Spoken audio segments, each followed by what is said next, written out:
Assalomu alaykum bizni kuzatib borayotgan kuzatuvchilar va obunachilar.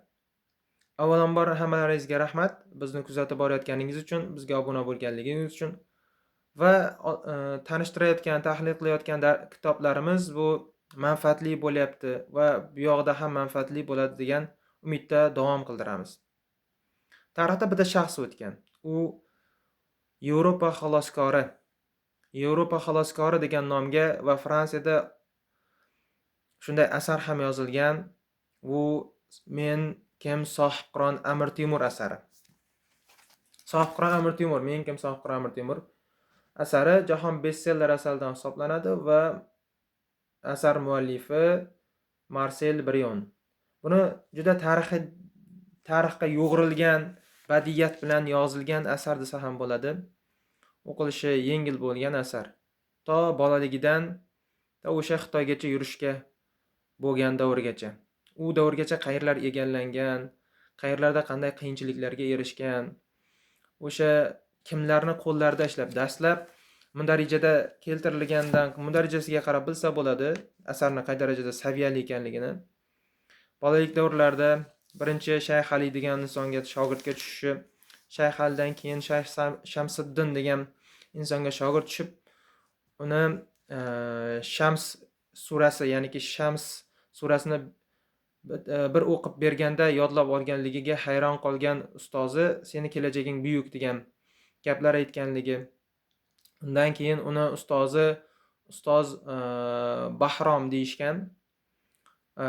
U insondan ikki qo'lda kurashish, chap va o'ng qo'lda kurashish usulini o'rganganligi va unga yana Zul Yaminayn degan nom berilganligi.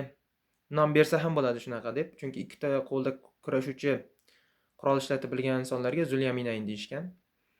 Va keyinchalik Amir Yahmak bu o'sha davrda Keshda juda katta zodagon bo'lgan va uni qo'lida yollanma sarkarda bo'lib ishlagan. U o'lganidan keyin mulkini o'ziga o'tkazib o'zlashtirib olgan, qarindosh ukasidan janjal qilib. Va keyinchalik Buxoroni egallashligi, Samarqandni egallashligi va Samarqandda o'sha tarix darsliklarda yoziladi. 1370-yil iyun oyida qurultoy chaqirib, shu yerda o'zini hukmdor ekanligini e'lon qilishi.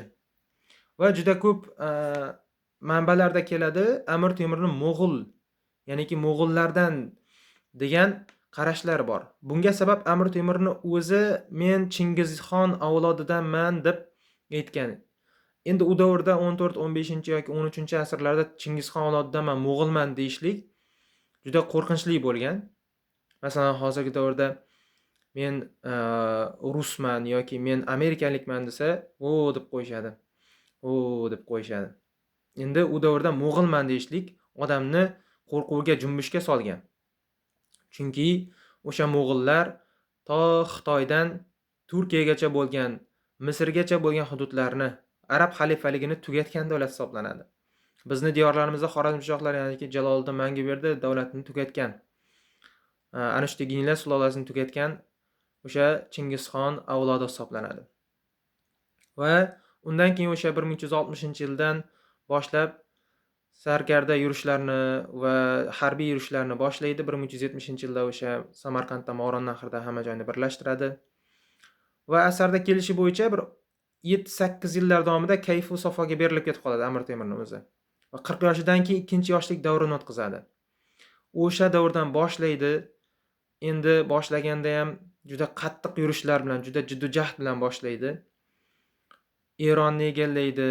Erondan Ozarbayjon, Ozarbayjondan Gruziya, Armaniston, Iroq, Suriya davlatlari, Yaqin Sharq davlatlari.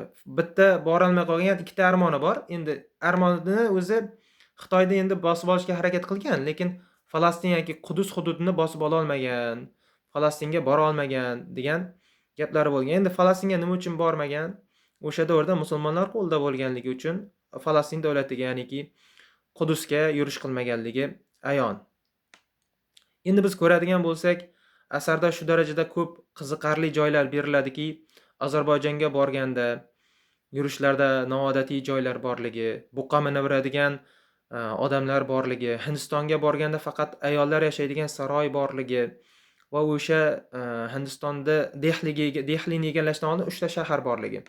uchta shahardan oxirgisida faqat ayollar yashaganligi, ular jang uslubi ilonlardan foydalanganligi, bo'g'ma ilon va anakonda ilonlardan chaqtirish va o'sha usullardan foydalanib shu paytgacha yashab kelayotganligi haqida ma'lumotlar beriladi. Ularni ham egallab olib, ayollarni musulmon qilib o'zini jangchilarga bo'lib berganligi haqida ham ma'lumotlar kelgan. Va Amir Temurning Qur'oni Karimni to'liq yodlaganligi va Siyar al-Mulk deyishadi, podshohlar siratlari, podshohlarga podshohlarni siratlari haqidagi bir asar bor. Siyosatnoma deyishadi ham buni, siyosatnoma.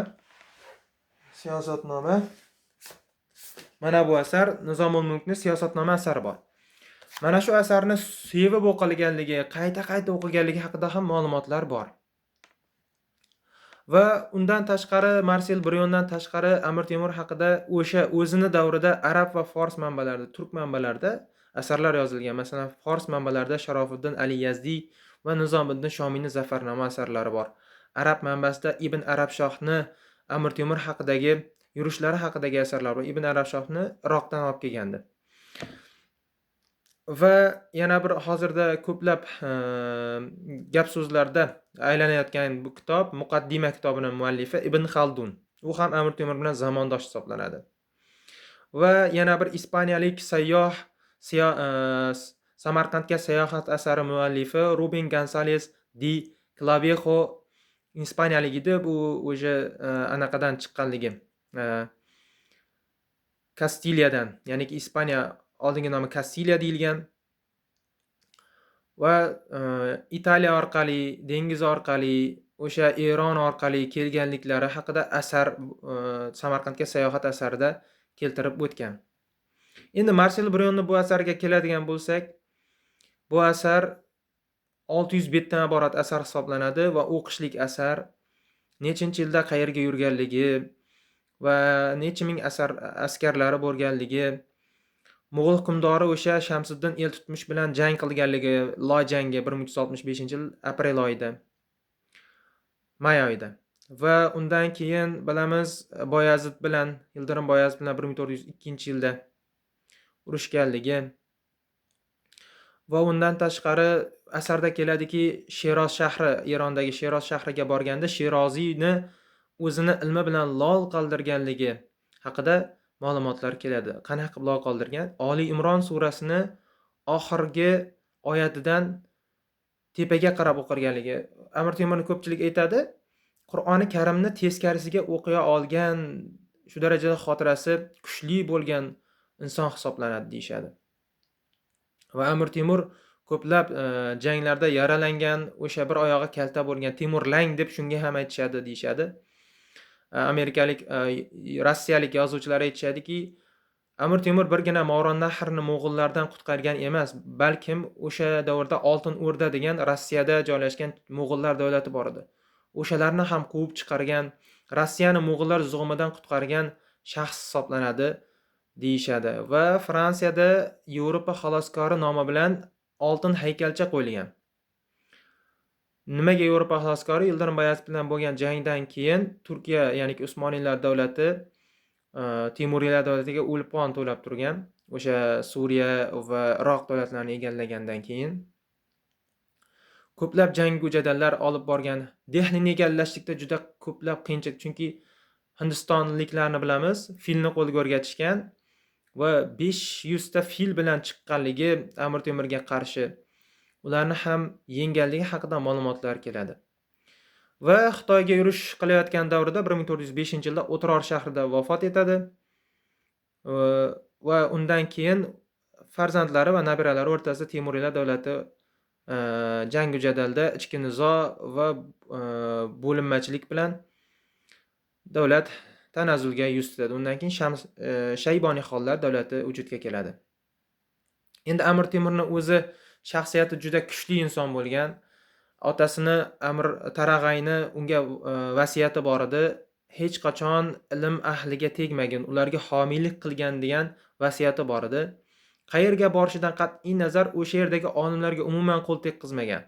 U xoh islom olimi bo'lsin, xoh Zardusht bo'lsin, xoh Aniqfan, qanday olim bo'lishidan qat'iy nazar olim degan nomi bo'lsa tegmagan. Hattoki ularga homiylik qilib ularni pul bilan ta'minlaganligi haqida, o'sha Erondagi Zardushtlar ibodatxonasini buzmay olimlariga mayli ibodatingizni qilaveringlar deb ketganligi haqida ma'lumotlar keladi. Va qaysidir joylarda o'zi Qur'oni Karimdan kelib chiqib fatvo berganiki, fatvo degani ruxsat deyiladi. Shunday narsalar berganligi haqida ham ma'lumotlar keladi. Endi bu inson haqida qancha gapirsak shuncha kam. Bu inson haqida o'sha 8-sinf O'zbekiston darsligida ham keltirilgan. Ko'plab deyarli 8-sinf O'zbekiston tarixini yarim qismi shu Amir Temur haqidagi ma'lumotlar, obodonchiligi, harbiy islohotlari, tashqi siyosati, u haqida yozilgan asarlar, mana Lojangi haqida ham keltirilgan ekan 1365-yil 22-mayda Shamsiddin Eltutmish bilan. Uni yonida o'sha ayolini akasi Amir Haydar bor edi. Va Sharofiddin Ali Yazdiyning asarlaridan debochalar keltirilgan. Nizomiddin Shomiyning asarlaridan debochalar keltirilgan. Bu inson haqida Ibn Arabshoh shunda yozadiki, Ibn Arabshoh bu inson juda aqlli va ishbilarmon va juda kuchli inson deb yozadi. Lekin aslida o'zi Ibn Arabshoh Amir Temurni yomon ko'rgan, chunki Iroqni egallab olib o'zini Samarqandga olib kelgan shuning uchun. Va Amir Temurni o'zini bir yozdirgan asari bor edi, Temur tuzuklari. Temur tuzuklari asari ham bor edi. Bizda Temur tuzuklari qayerda edi? Temur tuzuklari asari ham bor edi. Va bu asarda aytadiki, eng birinchi navbatda men 10 ta islohotimning 9 tasini ilm bilan qildim. Bitta mashvaratini qilich bilan qildim deb o'zini aytadi. Assalomu alaykum va rahmatullohi va barakatuh. Manfaatli bo'lgan bo'lsa tarqatib qo'yamiz. Sog' bo'lamiz.